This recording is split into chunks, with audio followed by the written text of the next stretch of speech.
Seneca's Letter 8, on the Philosopher's Seclusion.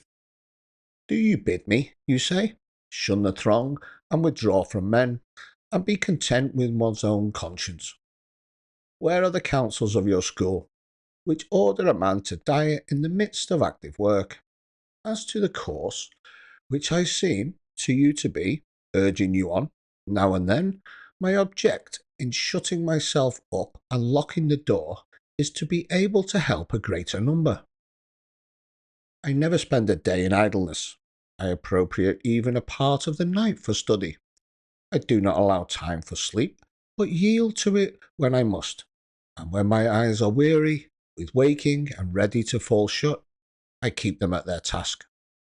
I have withdrawn not only from men, but from affairs, especially from my own affairs. I am working for later generations, writing down some ideas that may be of assistance to them. There are certain wholesome counsels which may be compared to prescriptions of useful drugs. These I am putting into writing, for I have found them helpful in ministering to my own sores, which, if not wholly cured, have at any rate ceased to spread. I point other men to the right path, which I have found late in life. When wearied with wandering, I cry out to them, avoid whatever pleases the throng, avoid the gifts of chance, halt before every good which chance brings you, in a spirit of doubt and fear. For it is the dumb animals and fish that are deceived by tempting hopes. Do you call these things the gifts of fortune? They are snares, and any man among you who wishes to live a life of safety will avoid, to the utmost of his power, these lime twigs of her favour, by which we mortals, most wretched in this respect also, are deceived. For we think that we hold them in our grasp, but they hold us in theirs. Such a career leads us into precipitous ways, and life on such heights ends in a fall. Moreover, we cannot even stand up against prosperity when she begins to drive us to leeward. Nor can we go down either, with the ship at least on her course. Or once for all, fortune does not capsize us. She plunges our bows under and dashes us on the rocks. Hold fast, then, to this sound and wholesome rule of life, that you indulge the body only so far as needed for good health. The body should be treated more rigorously, that it may not be disobedient to the mind. Eat merely to relieve your hunger, drink merely to quench your thirst, dress merely to keep out the cold, house yourself merely as a protection against personal discomfort. It matters little whether the house be built of turf or of various coloured imported marble.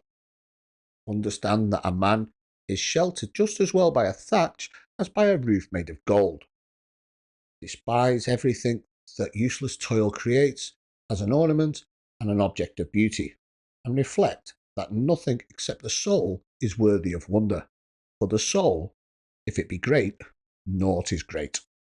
When I commune in such terms with myself and with future generations, do you not think that I am doing more good than when I appear to counsel in court, or stamp my seal upon a will, or lend my assistance in the Senate by word or action to a candidate?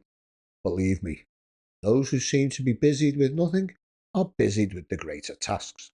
They are dealing at the same time with things mortal and things immortal. But I must stop and pay my customary contribution to balance this letter. The payment shall not be made from my own property, for I am still cunning Epicurus.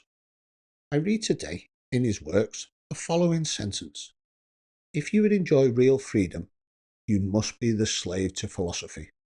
The man who submits and surrenders himself to her is not kept waiting. He is emancipated on the spot, for the very service of philosophy is freedom. It is likely that you will ask me why I quote so many of Epicurus's noble words instead of words taken from our own school. But is there any reason why you should regard them as sayings of Epicurus and not common property? How many poets give forth ideas that have been uttered, or may be uttered by philosophers?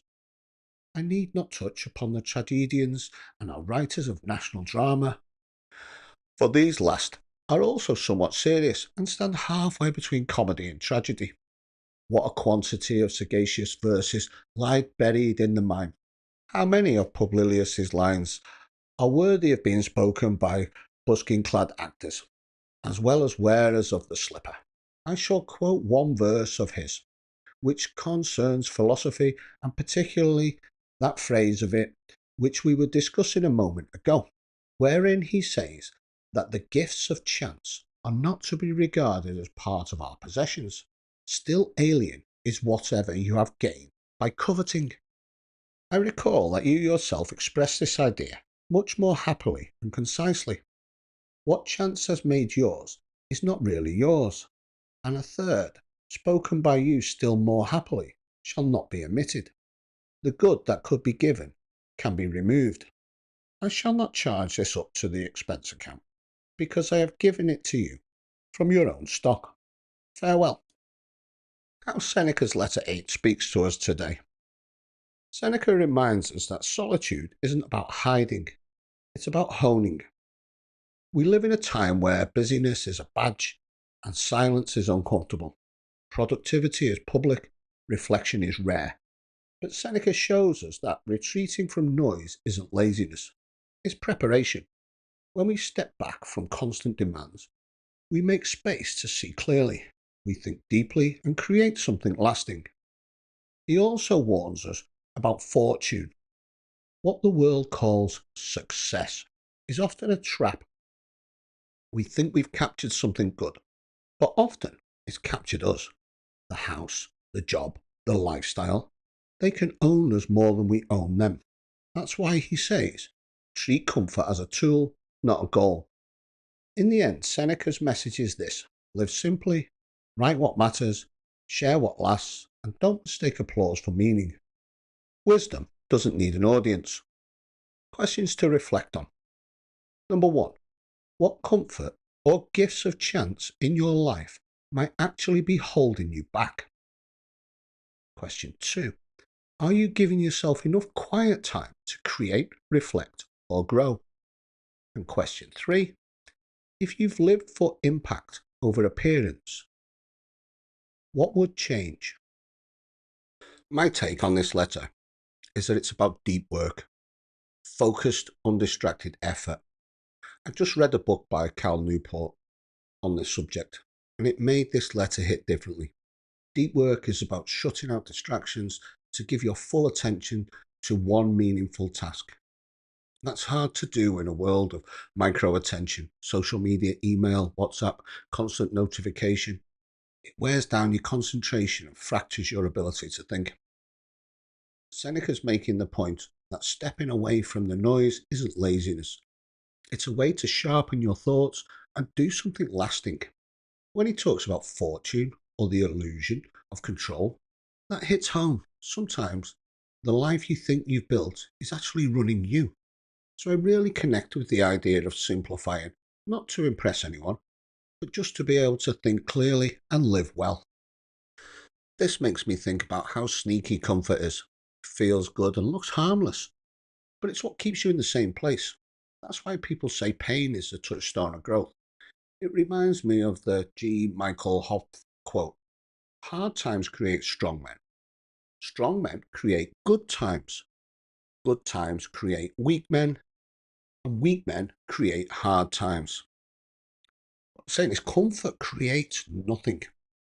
It's struggle that builds things. And it's not just physical comforts. It's habits, thought patterns, routines. They feel safe, but they can quietly trap you. That line from Seneca about fortune's gifts being snares, that's real. Some of the things I've clung to the tightest have probably slowed me down the most. In my life, this means being deliberate. I've had to fight for quiet. Unlike a lot of people, I play games on my phone, not to fill the void, but to quiet the noise. Many people have said to me, you know that voice in your head? I do and I don't. It's more like a World Cup final in mine. It's loud, and many voices competing for attention. It's so easy to fill every spare moment with scrolling, watching, reading, to block out the noise. But none of that is the same as true stillness. When I give myself space to stop and think, or write, or just reflect, everything gets clearer. I can see what I'm doing and why. I've started journaling to catch those moments. And now, doing this work you're listening to, I've made sure my phone's out of sight, no notifications, no emails, just the task in front of me. That kind of quiet isn't glamorous, and it doesn't go on social media, but it makes a difference. Without it, I'm just reacting to life. With it, I can actually shape it. For me, it means asking why I'm doing what I'm doing. Is it because it really matters? Or because I want people to think I'm doing well? Living for impact means more performance. Appearance is easy, but shallow. It lives off external praise, especially online. That's why I rarely post about what I'm doing now. I don't need the dopamine hit of, that looks amazing, I wish I was there. I'd rather be present than praised. Right now, my life is in a rebuild phase. It's about growth, problem solving, and finding strength through struggle. I think of what a UFC fighter Alexander Volkanovski said after reclaiming his title at a stage when nobody expected him to win again. Adversity is a privilege. That stuck with me. It feels counterintuitive, but it's true. The times I've felt most alive haven't been when I was chasing happiness. It's been when I overcame something. Happiness doesn't show up when you search for it. It shows up when you climb out something hard. So don't go looking for comfort. Look for challenges. As ever, please like, share, and subscribe. Throw me a comment as to what you think about today and how that affected your life or how you changed what you'll do today. Thank you very much and goodbye.